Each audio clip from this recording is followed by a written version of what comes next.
All right, we pick up where we left off right before the commercial break, the stairs of Air Force One. As you can see right there, President Trump will come down those stairs here any moment now. And sometimes we think about this, Shannon. I watch this scene play out a lot.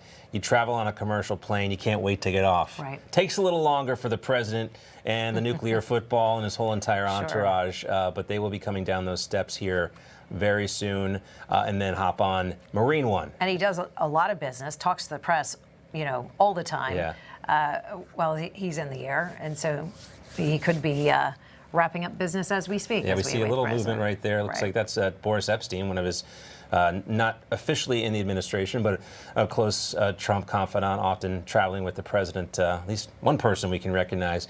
We will, again, stand by, keep an eye on this, wait for President Trump, see if he has anything to say. He did release a statement just before he left Florida, vowing to avenge the 3 service members who were killed so far in this operation. Also indicated and basically told America to brace for more bad news when it comes to casualties because this operation is ongoing.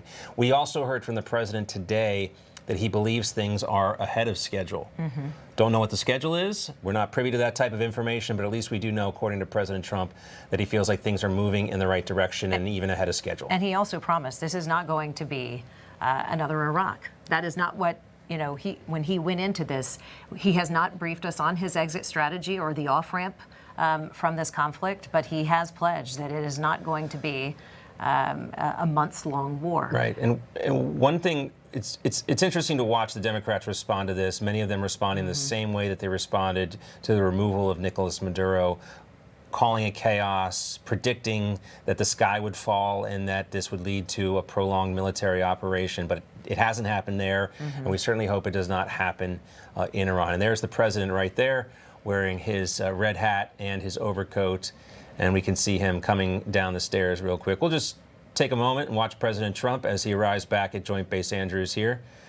The Commander-in-Chief in a very unique position, I think, this particular Commander-in-Chief, with what he's been able to accomplish in just over a year in office. You think about it, Shannon, the removal of Nicolas Maduro, all these peace deals that he's been able to negotiate across the world, the leverage now that he has. Right before he left to go to Corpus Christi, Texas on Friday, we heard President Trump hint at the fact that Cuba was interested in beginning some sort of negotiation.